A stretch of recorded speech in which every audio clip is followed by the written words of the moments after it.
A patient in chronic pain is given a pill. The pain fades within minutes. The pill was sugar. This isn't a trick. It's one of the most well-documented, reproducible effects in all of medicine. And scientists still don't fully understand how it works. This is the story of the placebo effect, how the human brain can talk the body into healing itself, why armies of doctors have used it without patients ever knowing, and what it reveals about the strange, powerful relationship between belief and biology. A placebo is any treatment with no active therapeutic ingredient. A sugar pill, a saline injection, even a fake surgery given to a patient who believes it's real medicine. The placebo effect is what happens next.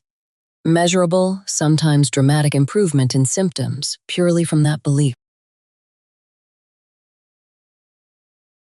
This isn't newling, used placebo for most of medical history.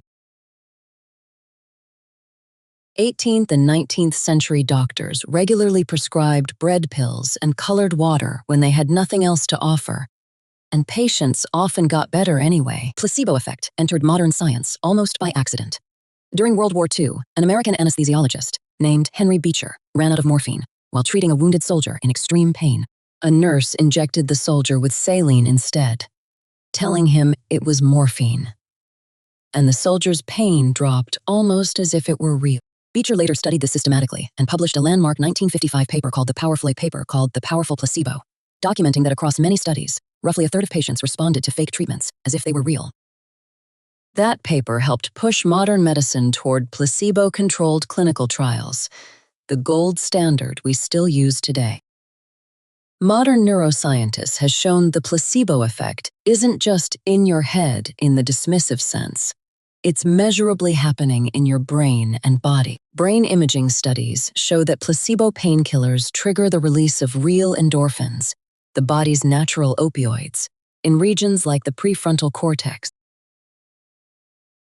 Expecting relief actually activates the same reward and pain modulation pathways that real drugs use. In Parkinson's patients, placebo treatments have been shown to trigger real dopamine release in the brain, measurable on PET scans. A chemical response identical in kind to actual medication, just triggered by expectation instead of a drug. There's a flip side. The nocebo effect is when negative expectations cause real negative symptoms. Patients told a placebo might cause nausea sometimes genuinely feel nauseous.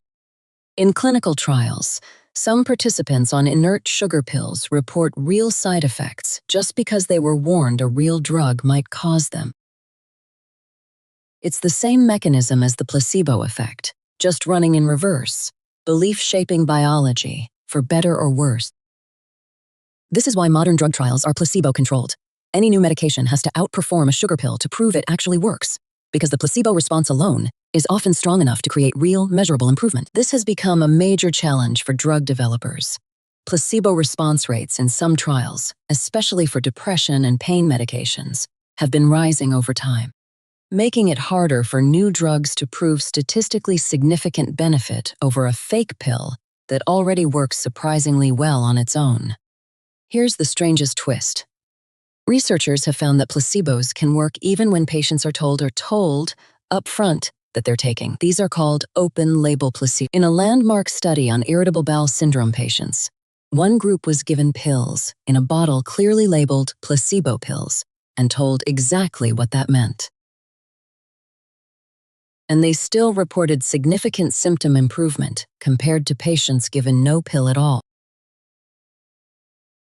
The ritual of treatment itself, taking a pill, seeing a doctor, going through a treatment process, appears to carry real therapeutic weight, even without deception. The placebo effect isn't proof that your pain wasn't real, or that a condition was all in your head. It's proof of just how deeply connected the mind and body actually are. And modern medicine is only beginning to understand how to use that connection responsibly. If you enjoyed this deep dive into the science and history of belief-driven healing, hit subscribe. Brain Loop covers a new topic every week. Thanks for watching, and I'll see you in the next loop.